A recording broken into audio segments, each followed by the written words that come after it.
Yeah, response video to Professor Anton, sort of. Thou art that there, having a conversation back and forth about the non-God God, the idea of the intelligence of the universe that doesn't really feel or think, but it's innately Gaia-ish and related somehow to us consciously, and blah blah blah blah blah blah. And it's just such a crock of crap. I mean, really, people just can't.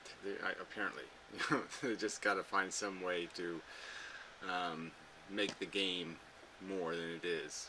More than this evolution thing, which they don't want to look at realistically. So that's the substance of this. I guess is going to be a conversation about what evolution is. There are some aspects of evolution. They're just plain ugly. Plainly. Forces, and then say the word fluke, or claim that life could have not emerged. It doesn't make sense.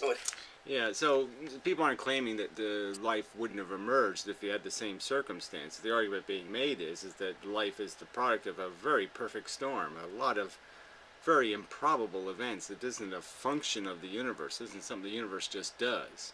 All right, it's something the universe only does when there's this chemical reaction that creates this mechanism that allows evolution to take place, and at a rate sufficiently rapid enough to gain some sort of complexity in enough time before you get hit by an asteroid or some other calamity happens to the planet.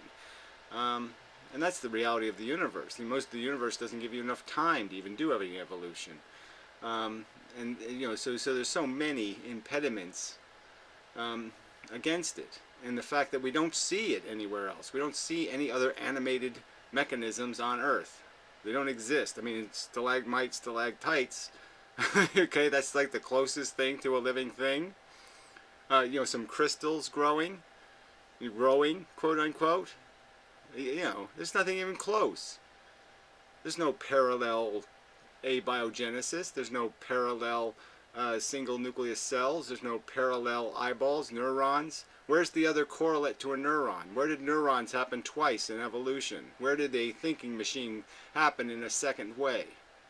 It didn't.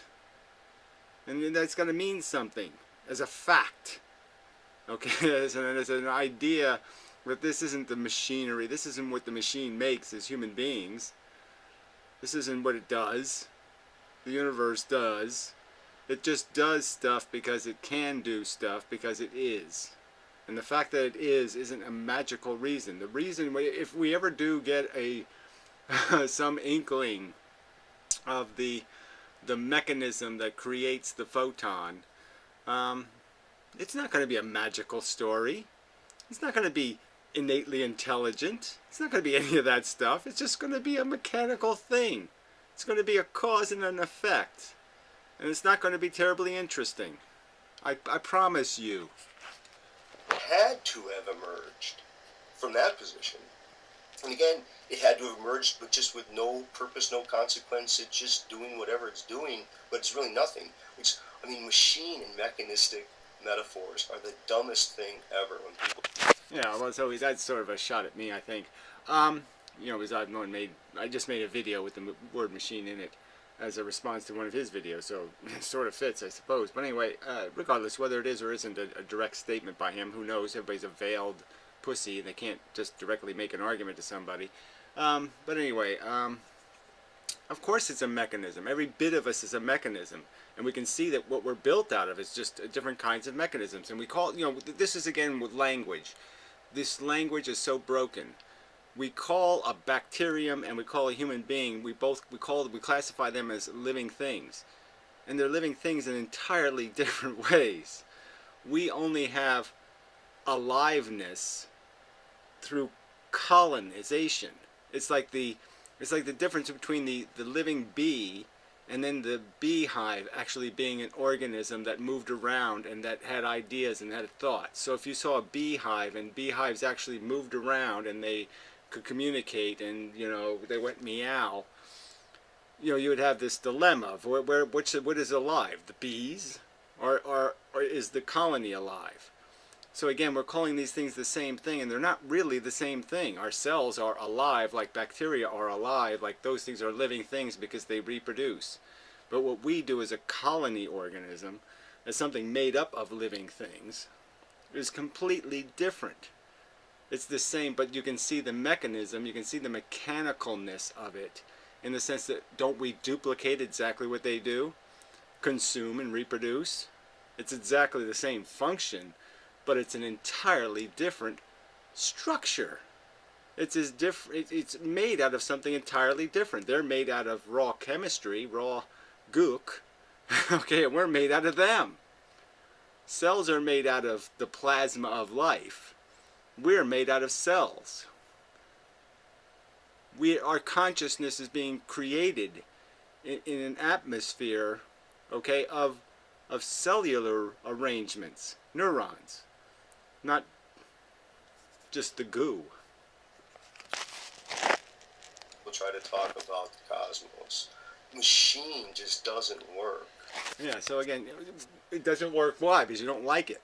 But it's a mechanism, and we can see the mechanisms. If we break down the system, we can see the little chemistry. You know, we've sort of detailed some of this chemistry, and we figure out that these little microtubules pull the chromosome apart, and then we figure out that, you know, this is the way that the DNA molecule is split in half by a little chemical machine. They're little chemical machines, and those machines got bigger and bigger. Okay, they just grew in terms of complexity because they kept interacting with the world over billions of years, and new things stuck to them, new identities stuck to them through those interactions. And we can see the development of that.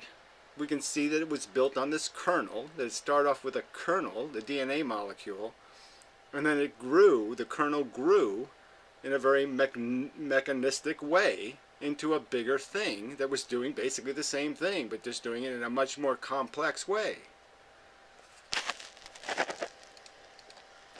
First, machines are created with purposes in view. It says you. I mean, the word machine just has to do with the idea that something is a function, that it's a mechanism, okay, a collection of parts, you know, that perform a function. That to me would be the definition of a machine. Or if you're going to sit there and say machines are always something created by somebody, well then okay, that's a different definition of mechanism. I'm saying that if a tree falls over another tree and it creates a fulcrum, a teeter-totter, okay, it's created a machine, it's created a mechanism, something that can bob up and down in the water. It can do a lot of different things that would be mechanical in structure. So it would deserve mechanical, it would deserve the word machine.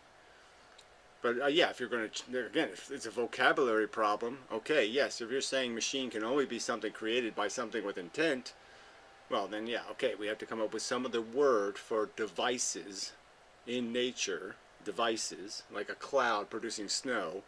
You don't think it's a machine, essentially? You don't think the weather is effectively a machine? A mechanism that produces weather? So the universe was not a machine. People, the life, the organic that emerges out of the intelligent orderliness. Well, again, this organic word. Organic on what level? Okay, I mean, they're organic on the level of the DNA molecule, which is evolving or swimming in a sea of goo, plasma, that is doing the real evolving. All right, and it is causing through interactions and exchanges to be developed or grow these duplicate models, okay, but that's through a whole nother mechanism. But I mean, it's just swimming in its little sea, and then the cell that's holding that molecule, the sperm or the egg, it's swimming in its sea of survival, of what it needs to survive, of doing what's required to survive. And it's obviously doing more, because now it's taking care of the DNA molecule. It's providing for the molecule, because the molecule has no arms and legs or anything else. It just has structure. It just has built into it a certain phenomenological structure. It splits in half and creates two copies, two identical copies, hopefully identical, intended, no, regularly identical. That's its simple function. It can't go out and buy a watermelon for lunch. You know, it can't do any of that. It has to rely on the mechanism. So now the mechanism is protecting it, because it is creating its mechanism, and everything's dependent on this molecule. So, but the molecule is the most unliving thing in the chain. Isn't that, you know, sort of the irony is that the kernel of life is the deadest thing, right? The first living thing, the smallest bit that you can reduce life down to go all the way backward to the first, when you can first say it's alive. That thing is the deadest of the living things. Yes, that is not a machine either. Machines do not heal their own wounds. Well, says you again. These are just his rules of machineness. But clearly, yes, machines can have all kinds of different levels to their functionality, and to sit there and say that you know, say not even a microorganism, but let's go to some of the cruder insects, very tiny brains, the cephalopods or whatever, blah blah blah, the insect larvae even, you know, living in a stream, and it has, you know, very complex behavior, you know, in the sense that it'll attach rocks to itself to create a disguise, to camouflage, to live in. So it's certainly protecting itself, it certainly would heal itself, it would certainly do all of those things, but no one would look at it and say, gee, that's such an expression of our aliveness, right? It looks like it's, no, the programming's pretty consistent, pretty stagnant, pretty dead. There's not very much to it. It probably doesn't have much of a theater of consciousness going on. They do not grow. They do not need nutrients. They do not metabolize and exchange gases with. Well, again, you're saying so. We could certainly build a machine that could do that. We could make a machine that had to be self-sufficient. So we could make a machine, a solar robot or something, and we could have it clean off its own solar panel, and we could have it maintain its own wires, and we could have it do all of that. But it doesn't, obviously most machines don't need to do that because they don't need to exist. And they're completely replaceable. So why would the toaster need to repair itself? Yes, we could make a $500,000 toaster that could repair itself. But who wants a $500,000 toaster? You know, when you can throw out a $5 toaster when it's broken. Yeah. So don't blame machines because they don't have any of these attributes you want them to have, or you're expecting them to have. The reason why they don't have those attributes is because it's to our convenience, not because they can't have them. It's that we won't give them to it because it's too expensive to give toasters a personality. Their environments. They do not have semi-permeable boundaries that they use to make micro exchanges with, you know, pheromones. Yeah, well, they, like I said again, that is totally could be. We could create a machine that builds a building. Let's say we almost have that now. We almost have machines that build buildings, and we could have them, you know, go to lunch with each other. We could give them waste programming. We could give them waste function, but it would be understood to be waste function because it wouldn't have anything to do with them serving our purpose. And it would have, and if we gave them their own purpose, that would mean we'd have to give them their own agenda, their own desire mechanism, their own something needing satisfaction. Yeah, and so then you're just creating another waste organism, another need that doesn't need to exist. Let's satisfy some more needs that don't need to exist. Let's have the building machine. The machine that builds buildings needs to go to lunch. And he needs to seduce himself some tail, you know. Yeah, he's got to go get him some. Would that occur to somebody to be a smart idea? Or would that be just absolutely idiotic? And that's what we are. Absolutely idiotic. We're not even building buildings for something. Our creator doesn't even exist to say, hey, you know, you're supposed to be making buildings, not going to lunch chasing pussy. Yeah, he doesn't even show up to say that because he doesn't exist. And it's quite obvious where we came from. We came from a sticky, goopy soup of crap that just consumes and reproduces and cannibalizes because it's fucking addicted. And that's it. Grow. They don't need a space and a territory in which to rove. Again, that's just because we didn't give him the need. So again, you're going to keep arguing it as if the machines lack consciousness, the illusion of consciousness, and the illusion of sensitivity, real sensitivity, like where they could say ouch. And they don't lack that thing because of any other reason than nature fell upon it through billions of years of evolution, and we still haven't dissected how exactly you create this illusion, this internal programming where this mechanism fucks with itself. It definitely has the snake eating the tail kind of circularity and a feedback mechanism that just feed back too much. But it is all just an illusion. It's an illusion created by neurons in a multicellular colony of living things. But it's an illusion. It's not real what's happening. I mean, it's not real in the sense that it's real as a phenomenon, but it's not. It doesn't have any. It has a structural correlation to arrangement. There's definitely a way that it's formed through shape. It's almost like a missile, a rocket having to be pointy to get through the atmosphere efficiently. Yeah, it has to obey certain rules for this thing to be created, but that's all it's doing. It's a mechanical thing that's happening.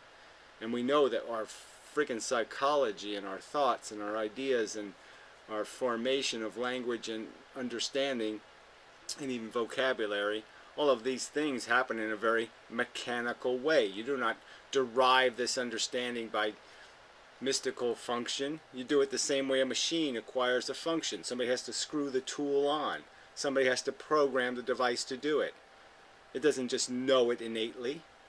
It has to be built into it. And we can see how our personality is built into us. We can see how our knowledge is built into us, how it's hammered into us. The number of comparisons by which machines are just not organisms and organisms are not machines, it could be made endlessly, and only people who are inattentive to language and its metaphorical power could just be blind to that. Yeah, whatever. Metaphorical power of words. Wow, gee, that's saying so much. I mean, what does that mean? Oh, you mean the lying nature of vocabulary? I mean, that's all you just said, really, right? The not explicit, not accurate, game playing, fantasy nature of fucking with words in certain ways to imply that something is something it's not really. Yeah, we can do that with language, or we can say the red ball is round. We can say something explicit and true, or we can say something to imply something else.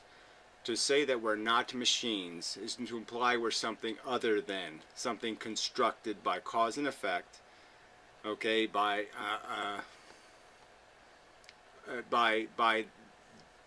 the nature of the circumstance. The circumstance dictates it, just like the circumstance dictates the travel around the earth. There's a certain physical rules that will inevitably require anything that's going to do this evolution thing to get into this physical contest with the other evolving things, and that whoever has the best toolkit wins is going to be the end game, and whoever circumstantially has the right tools at the right time. You just happen to have an asteroid umbrella when the asteroid shows up. You buy the market, you sell in the market, let's say, the day before the crash. So you just get kind of lucky. Or whatever. I mean, but the circumstance is only going to, the rewards that are built into the circumstance, the fact that the system is going to reward a certain kind of functionality or a certain kind of mechanical function is deducible and understandable. We can see why we are shaped the way we are shaped. We can see why we behave the way we behave. It can be understood, just like a mechanism. We can read the blueprint and we can see why it does what it does. The point would be that there is an intelligent orderliness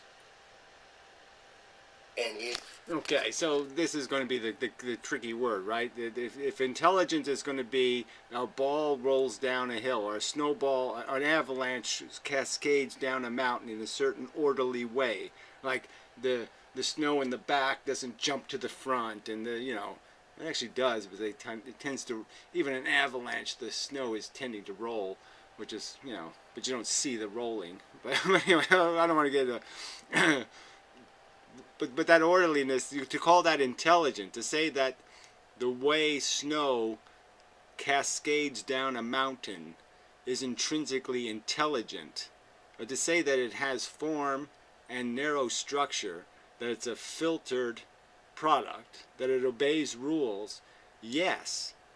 But don't you have to be a little careful to use the same word, intelligent, to describe Einstein and cascading snow down a mountain? To describe the the idea of understanding mechanism and being mechanism? Aren't we back to the same argument that it's just as wrong as to call a microbe and a human being alive? Because they're alive in fundamentally a different way. They're fundamentally swimming in a different atmosphere. They're functioning in a different frame of the universe, made out of entirely different substantive arrangement, dependent on completely different kind of forces. We're dependent on the forces that cohere cells to each other, that bond and feed them with capillaries and veins and arteries. We're dependent on a structure entirely different than the structure they're dependent on. And certainly because of neurons, and only because of neurons, we're having this conversation. A physical box of neurons, a physical, distinct kind of organism.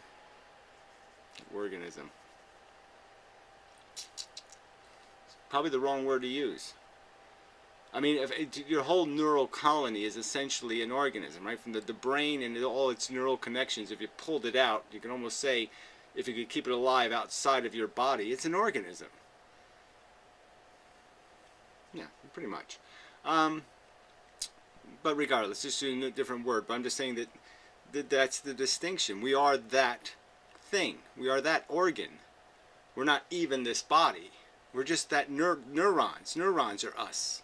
That's everything. Our perception, our senses, our knowledge, our intelligence. It's made out of neurons. It's made out of one specific kind of specifically formed living thing. Enslaved. Living things enslaved into a colony to create a kind of function. To keep another colony alive. I mean, the brain is essentially, the neurons are essentially enslaved by, you could argue, the rest of the organs of the body. And those organs are in effect enslaved by the other collective of competing organs. Yeah. Slavery everywhere. Slavery all the way down.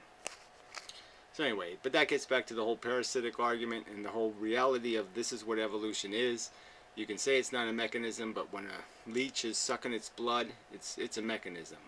When an assassin bug is feeding, it's a mechanism. When a praying mantis is eating its prey, it's a mechanism. These are mechanisms. When a microbe is digging its way through a cellular wall, it's a mechanism. They're mechanisms. They're machines. And they're appropriately called that. And we're also a machine. We're just living in a different environment than they're living in. And we're made out of billions of enslaved cells, microbes, microorganisms. Okay, enough. So till next time.